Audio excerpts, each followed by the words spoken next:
Assalamualaikum warahmatullahi wabarakatuh. Selamat pagi anak-anakku kelas 2B yang dicintai Allah dan dirahmati oleh Allah Subhanahu wa taala. Hari ini adalah pembelajaran kita pelajaran pendidikan agama Islam.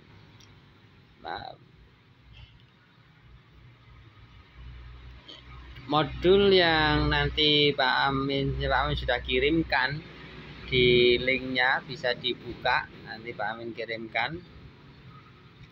Kita buka pertama tadi ya, ini maaf dari pertama begini, terus dia itu yang warnanya biru, kita klik, maka akan muncul Rasulku atau judulnya Sikap Jujur Nabi Muhammad. Nabi Muhammad SAW adalah teladanku. Itu tema pembelajaran kita yang pertama di semester ganjil ini. Ada lagunya, Rasulku, lagu dengan lagu desaku. Desaku yang ku cinta. Nah, itu gitu ya. Rasulku yang ku cinta. Itu tapi Pak Amin kalau masalah lagu itu kurang bagus, nanti kasihan yang menciptakan ya. Oke, sebelumnya mari kita buka dengan bacaan Fatihah dan doa belajar. Al-Fatihah. A'udzu billahi minasyaitonir rajim. Bismillahirrahmanirrahim. Alhamdulillahi rabbil alamin.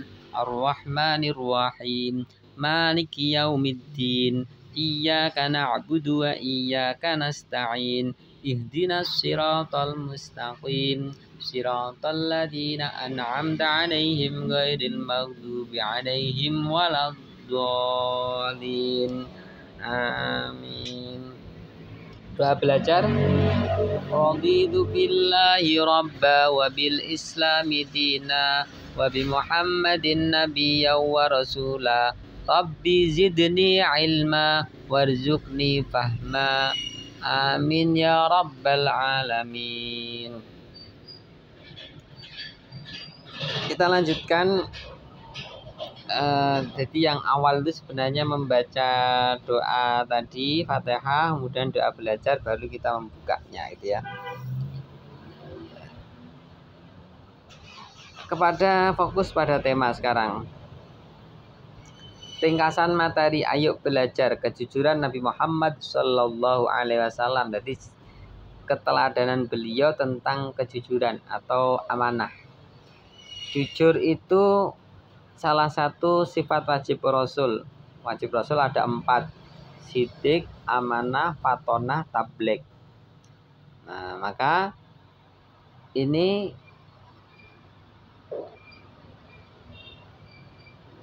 kejujuran yang berarti sidik.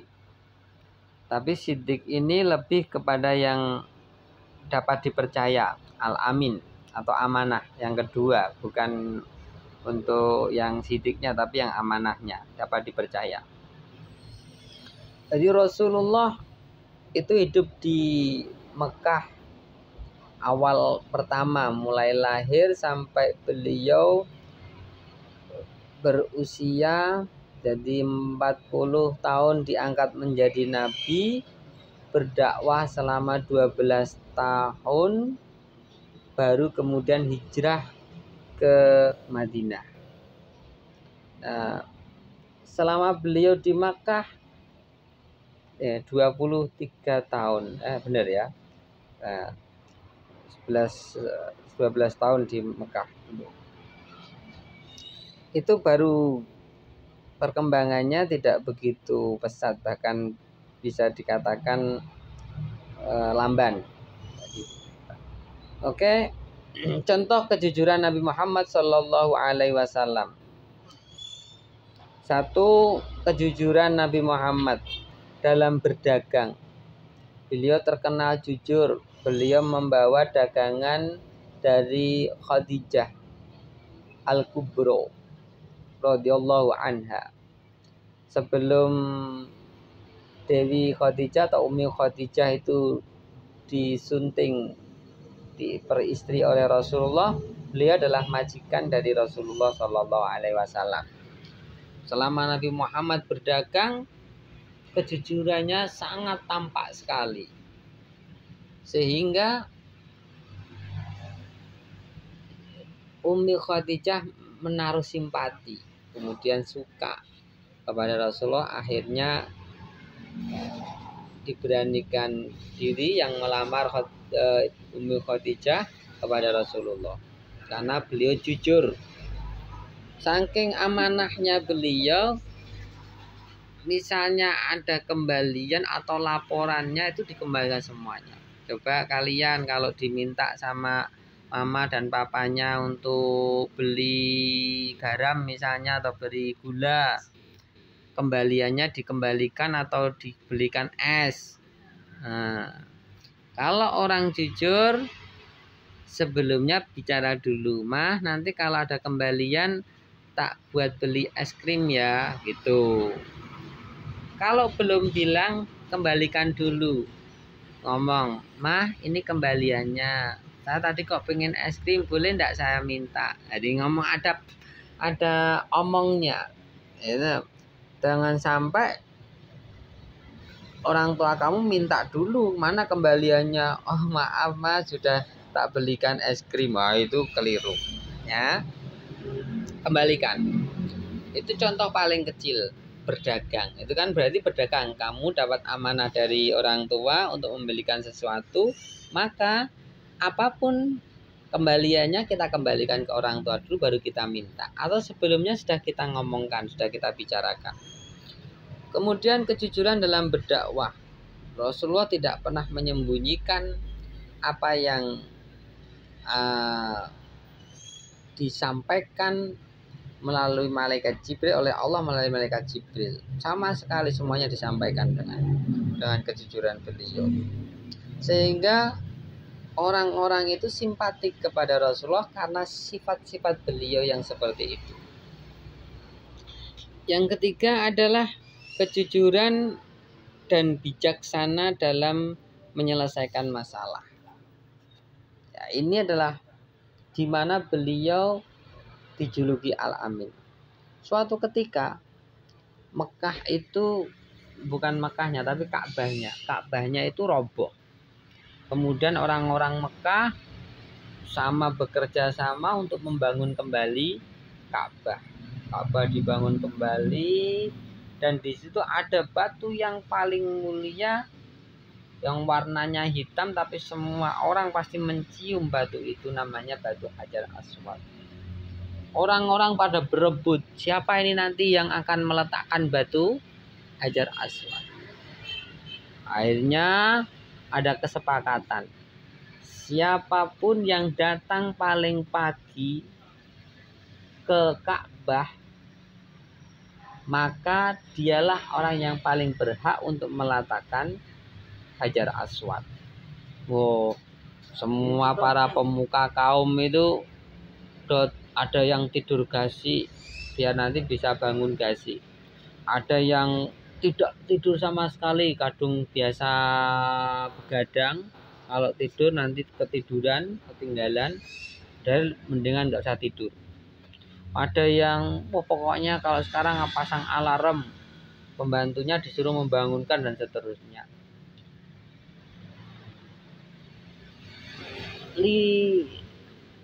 Ridhoillah, ya, karena atas izin Allah. Nabi Muhammad SAW pada waktu itu berusia 35 tahun. Beliau bangun paling awal, datang ke masjid paling awal, karena itu menjadi kebiasaan beliau. Walaupun sebelum bisah, sebelum beliau diutus, beliau sudah rajin beribadah. Datang ke Ka'bah awal sendiri, jadi orang yang datang sudah melihat Rasulullah duduk di situ. Akhirnya semuanya sepakat Rasulullah ya yang akan memasangkan batu Hajar Aswad. Beliau kemudian dengan kebijakan beliau, akhirnya beliau mengambil kain putih yang besar, batunya diletakkan di tengah-tengah, dan para pemimpin pemuka-pemuka kaum disuruh untuk memegangi pojok-pojok kain tersebut. Pojok tengah berarti 4, pojoknya tengah-tengah 4, berarti 8, pas dengan Rasulullah. Dikirim datang sampai ke tempat di mana Hajar Aswad diletakkan, baru Rasulullah yang meletakkan Hajar Aswad itu di tempatnya. Dengan keputusan inilah yang membuat para pemuka kaum yang dulunya bertegang, berebut sikut-sikutan pengen jadi orang yang paling pertama meletakkan, itu lega karena ternyata semuanya punya peran untuk meletakkan batu yang paling mulia di dunia itu. Nah, kemudian Rasulullah meletakkan, maka saat itulah Rasulullah dijuluki dengan Al-Amin, orang yang dapat dipercaya. Nah, itu Rasulullah. Oke. Setelah kalian mendengarkan tadi, maka Amin akan menyebutkan tugas-tugas apa saja yang perlu kalian tulis. Pertama yang kalian tulis adalah ini, keuntungan bersikap jujur. Jadi yang ditulis keuntungan bersikap jujur. Yang B. Untuk yang A sudah kalian dengarkan dengan baik. Kalian tulis keuntungan bersikap jujur. Ayo belajar meladani kejujuran Nabi Muhammad SAW. Arti jujur itu apa? Keuntungan sikap jujur: 1. Disenangi orang lain, banyak teman, dipercaya orang lain. Kejujuran akan menunjukkan kepada kebaikan, dan kebaikan akan membawa ke surga. Jadi tapi mulai dari awal yang B ya, yang B, mulai dari yang B. Jadi ini nanti dimulai dari yang ini ke bawah, ditulis semuanya. Itu menjadi tugas kalian. Terus sama mengisi yang ini aja. Yang apa itu? Kegiatan TTS, mengisi TTS saja. Untuk yang bawahnya tidak usah, TTS saja. Yang TTS ini nanti di screenshot, kemudian kalian screenshot. Setelah screenshot nanti ditandai sendiri, dikasih coretan. Atau mungkin kalian gambar, itu terserah kalian ya.